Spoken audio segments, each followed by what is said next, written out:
Hello, and welcome to the Other Minds podcast. I'm Joseph Bohigian. We have a special episode today, and I'm very pleased to be joined by Ben Richter and Sky Macklay of Ghost Ensemble.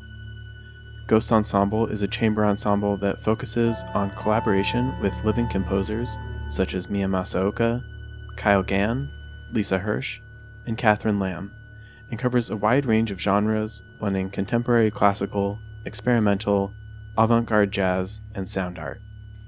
They'll be performing music by Richter, Macklay, and Catherine Lamb at Other Minds Latitude Series on May 18th, 2023 at St. John the Evangelist Episcopal Church in San Francisco. So I'm so glad to be speaking with them today and giving our audience a sneak peek of what you can hear at the May 18th concert. Welcome to the podcast, Ben and Sky. Thanks so much for having us. Thank you. You're both among the founding members of the ensemble, which has existed for over a decade now. Could you tell us about the founding principles of the group and how the ensemble's mission has evolved over the past decade? Sure. Ghost Ensemble came together to create the possibility to workshop new ideas and new musical possibilities over the long term and, create works in a way that allows for more open-ended exploration of new pieces and experimentation of new techniques.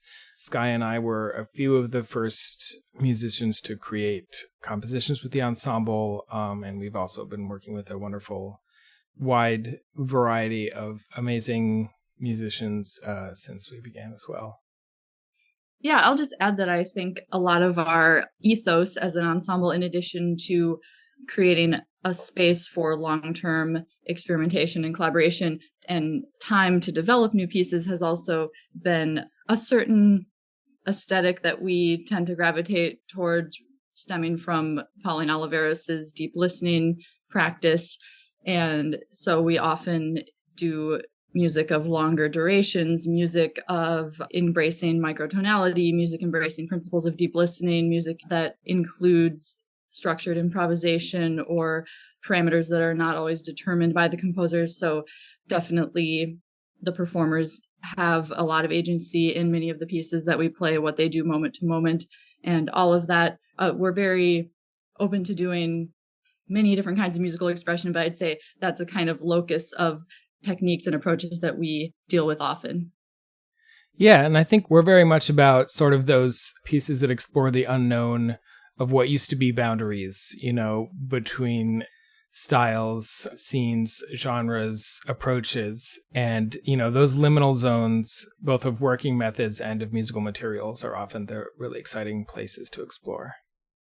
In one of our previous California tours, I think, I can't remember who said this exactly, but somebody branded us as stoner classical. And I think that that's very descriptive because we do follow many conventions of classical chamber music, but we also want to tap into the transcendence of, perhaps the feeling of being stoned or the reality of being stoned. It may be possible. There's definitely an element of, I'm certainly fascinated by how music can create different states of consciousness and awareness. And that's a big part of what I think ties a lot of the music that we make together. Along those lines, are there any particular pieces that you've commissioned or played over the course of the ensemble's history that you found really important either to your artistic development or were just really enjoyable to play? Well, I think one of Ben's earlier pieces for the ensemble, Healing Ghost, is a very iconic Ghost Ensemble piece. And I feel even though we're just getting started with it, I feel very happy that we have a piece by Cat Lamb now, because I think that it's, really pushing us musically and in a direction that we want to go. So since Ben and I have been in the ensemble since the beginning in 2012, I feel as both composer performers in the ensemble, we've sort of slightly balanced each other out as far as the music that we write for Ghost. For example, Ben tends to write quite long duration pieces for Ghost and that have a slow developing time span, whereas my pieces for Ghost have tended to be more fast music and a bit maybe more on the whimsical side. So I am also just really happy with the pieces 60 Degree Mirrors and now Harmona Friends that I've contributed to the Ghost Ensemble repertoire. And yeah, other pieces that stand out, Ben?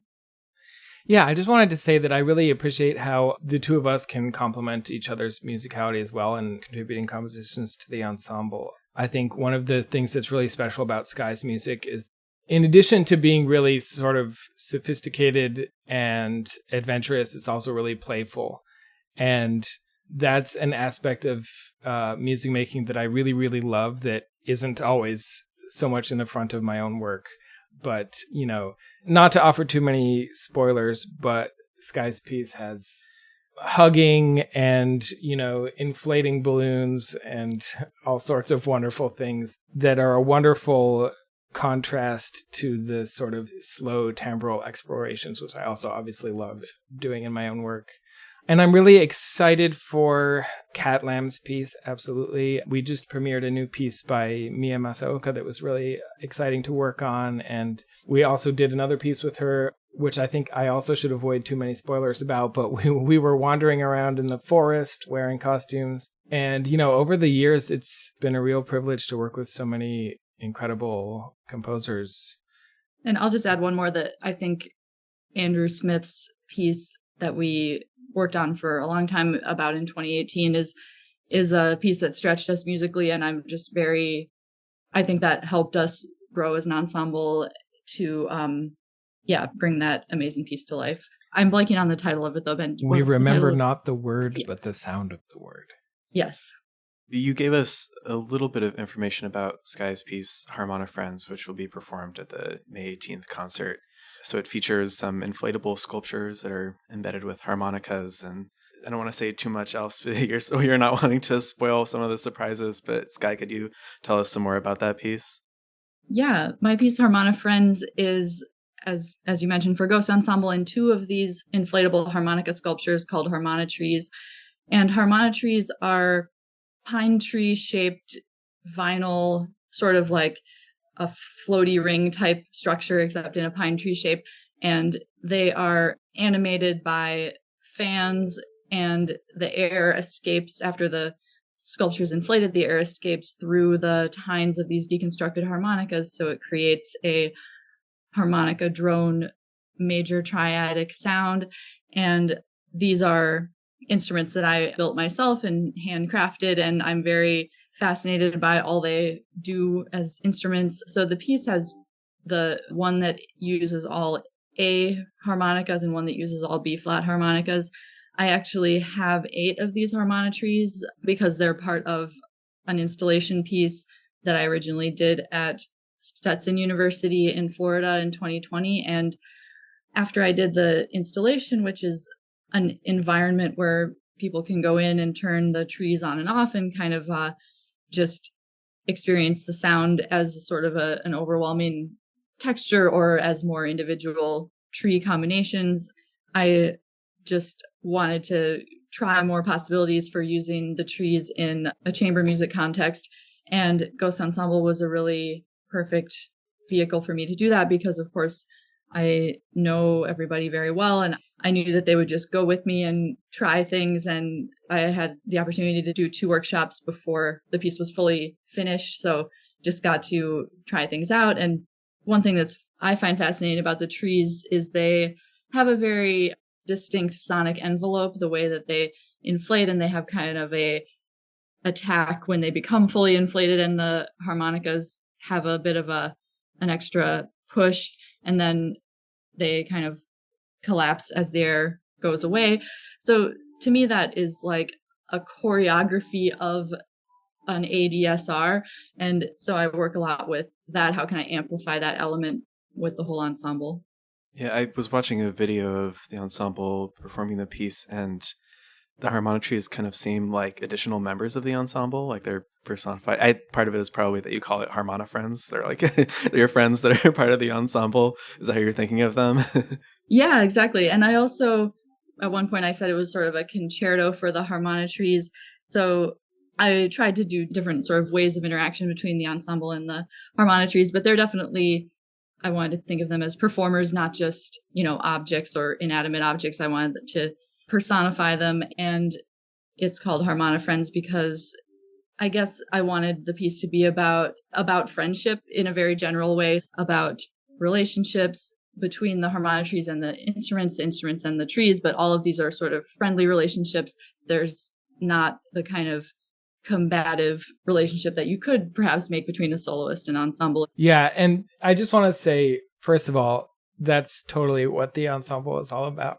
And it's also just a great example of the kind of creative experimentation that can happen in the combination of chamber music and installation art and performance art, which is what we're all about. And also even sort of expanding beyond the human in our music making, which is another sort of theme that I think we've been exploring a lot lately.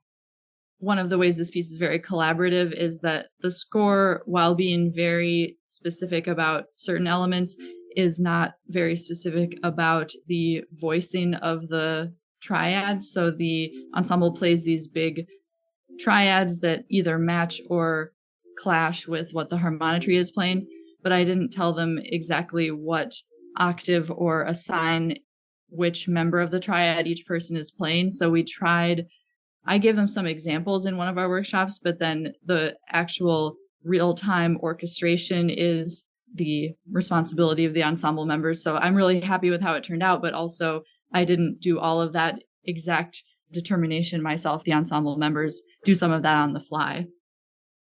Let's listen now to an excerpt of Sky Macklay's Harmonifriends.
Speaking of thinking beyond the human, Ben, in your piece Rewild, you've written that you're directing listeners toward incredibly small and large timescales that we're not normally attuned to. So can you tell us about that idea and how you're conveying it musically?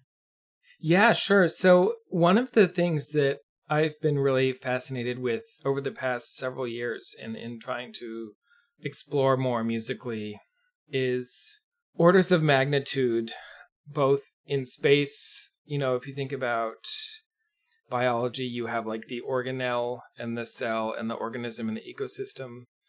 And sometimes the lines between those different orders of magnitude are blurry, right? Like, you know, hey, these slime molds are all sticking together and like behaving as if the whole mass is one being, but then they separate and they go in all these different places, you know, and there's a lot of ways in which an ecosystem can act like an organism, or an organism can act like an organelle or something. And, and we are ecosystems. Of course, we have like all these bacteria and so forth inside us.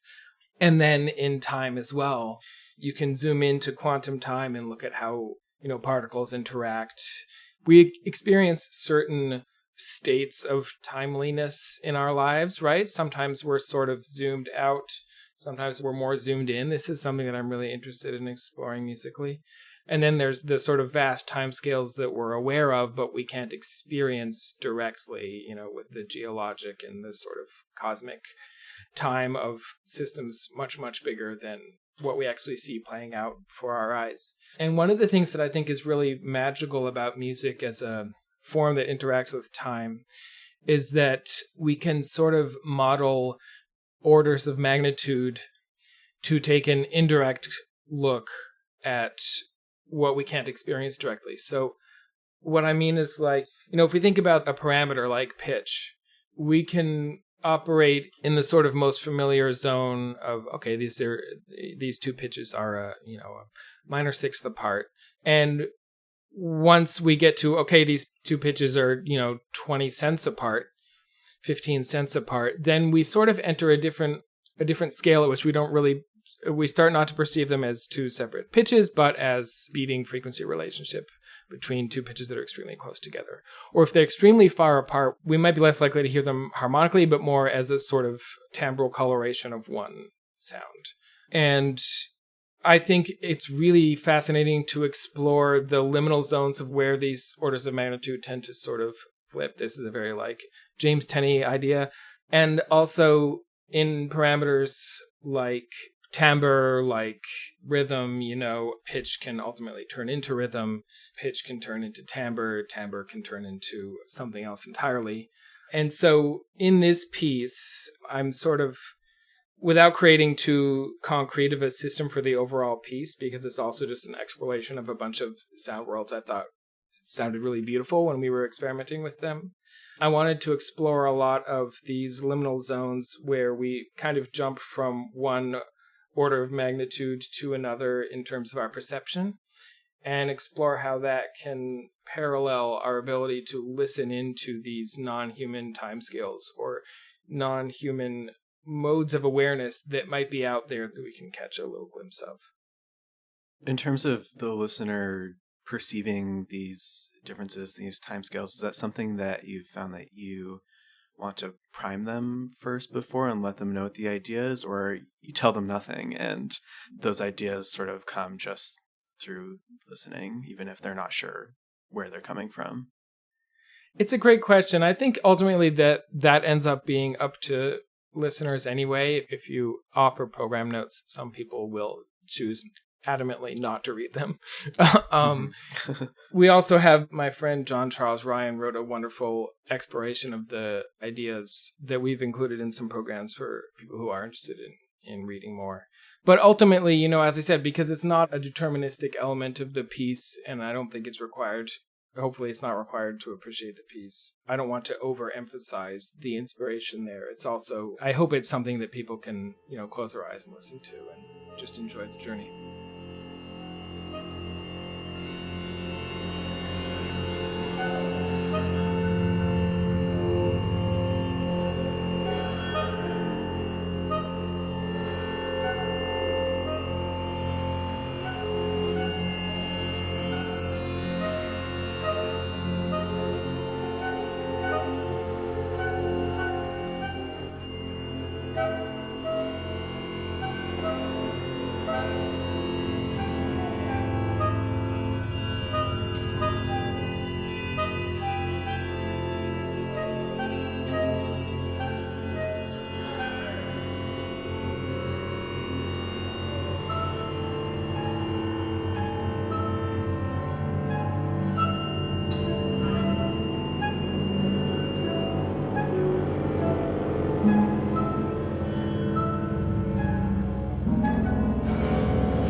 The last piece that you'll be playing on the concert is a new work which you commissioned, which is by Catherine Lamb, called Interius, Exterius. What's your relationship with Lamb's music, and what can you tell us about the new piece? Kat is someone that we had been interested in working with for a long time, and we were able to develop this piece with her over the course of a few seasons. So a few sort of intensive workshops working together, which I'm really grateful for, because Kat's music is beautiful and quite different in terms of performance practice from anything else that we've done. I think it requires a lot of attunement to a certain way of listening and a certain way for the ensemble to interact. And that was something that she's sort of guided us through while we were developing the piece.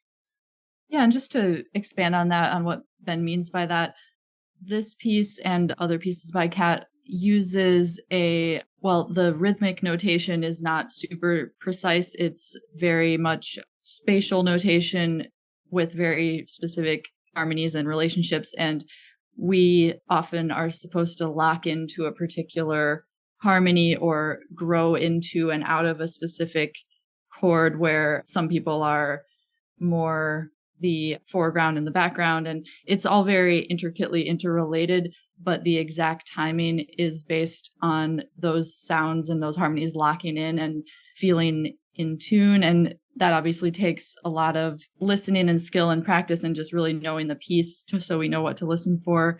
And it's very rewarding when you get it, but it's also, I'm definitely just in awe of the precision of Kat's harmonic language and her ear, and how she can hear, the exact interval that she's going for. And from my own experience on oboe, it's often challenging to get my oboe to play those particular notes at the exact time when I need them. So I really appreciate how it's pushed me to find ways to get those correct pitches. And then when it finally locks in, it's just extremely beautiful and satisfying. Yeah, there's a real risk and reward thing happening with Kat's music. And one of the other things I really love about this piece, again, sort of in terms of the things operating slightly beyond the bounds of our awareness, is the whole harmonic language of the piece is based on a 10 hertz fundamental, which is outside of the range of human hearing and which is not actually being sounded by any of the ensemble members, but all of the harmonic relationships among the instruments are based on this sort of inaudible imaginary fundamental. And when I'm playing the piece and listening to everyone, it really feels like there is this unseen totality that's bigger than everything we can quite comprehend at once. And I just really love that acoustic basis for the composition really comes through in terms of how we experience it perceptually. Sky, you had mentioned earlier that this piece is pushing the ensemble in a direction that you're wanting to take it in. If I remember correctly, could you talk about what that direction is that you're wanting to take the ensemble? Well, I think many of us in the ensemble are very interested in JI tuning systems and microtonal tuning systems. And just to explain for listeners, just intonation is JI. Yeah, so just intonation. Kat would say rational intonation. Why does Kat say rational intonation? Just rational in the sense of using ratios. Okay, cool. Yeah, so it's using ratios based on the harmonic series. And so as Ben mentioned, her piece for us has a fundamental with 10 hertz, 10 vibrations per second. So then all of the overtones are multiples of that frequency. So for example, the 14th partial would be 140 hertz. So, thinking of pitch not as notes like A, B, C, thinking of them a bit detached from that system and more as frequencies, which just, I think, stretches us in that it's not quite how we're trained to play very fluidly as musicians. So it just takes a little extra practice to think that way and find those frequencies. But the way that Kat used 10 hertz as the fundamental is very brilliant, because then it's very easy to calculate the frequencies of the higher partials. So the eighth partial is 80 hertz and the 16th partial is 160 hertz. So the math works out very cleanly. So I guess as far as what I want for us as an ensemble, just in addition to wanting to be a part of Kat's amazing sound world, I think becoming more fluid with playing all kinds of microtonal music and practicing the kind of listening relationships that her music encourages.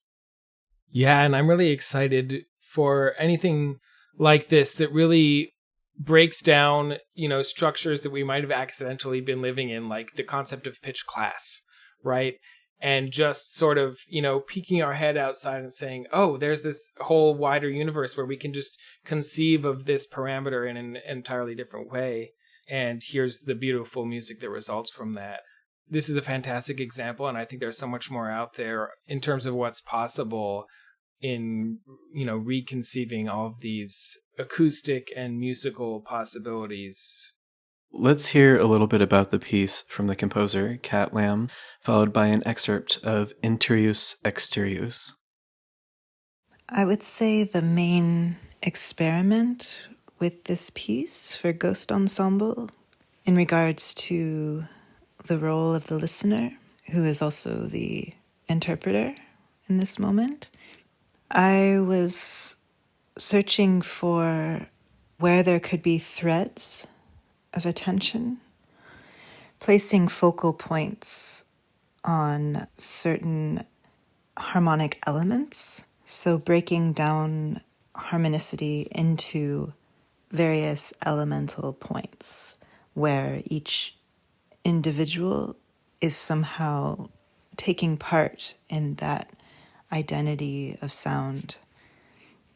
I was curious what it would be like if each person were to imagine how they are sending the energy outwards, because when you're producing a sound, you're instigating energy and coalescing and meshing and becoming something else. But from the point where it is singular, a singular voice sending out that energy, I was curious what one's role could be and if it could morph in each moment. So let's say I'm sending out some energy, I'm sending out an element that will become harmony as it goes into the room.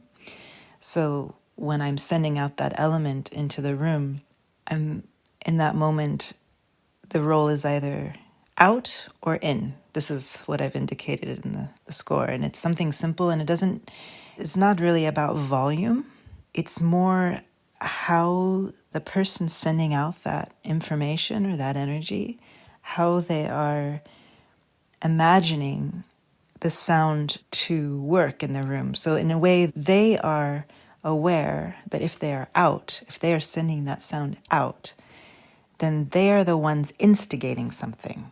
And often there are two people at a time. This is a common element because two tones, two elements create a relation. So let's say that the harmony is built around this duo of 2-point relation. So the two of them are sending out their energies and meeting. And so their purpose is to send that out and initiate the forward momentum. Yeah, again, it does not mean loud, it doesn't mean all-encompassing, it just means a kind of instigation.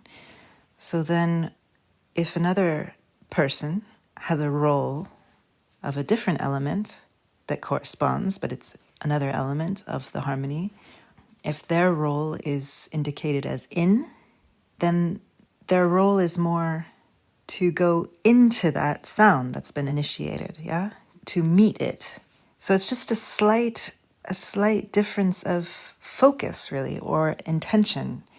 And that's what I was really curious about. Not that one is more dominant than the other even, but just that the intention, there's a slight intention differentiation. It's something that I've been recently curious about, how this affects how we're building these shapes in a room, these harmonic shapes together via the elements that each point, a point that is sounded by a person. It's a study in collectivism, you could say. collectivism and its failures.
That was Catherine Lamb's Interius, Exterius. You can hear Ghost Ensemble perform music by Sky Macklay, Ben Richter, and Catherine Lamb at Other Minds Latitude Series on May 18th, 2023 at St. John the Evangelist Episcopal Church in San Francisco.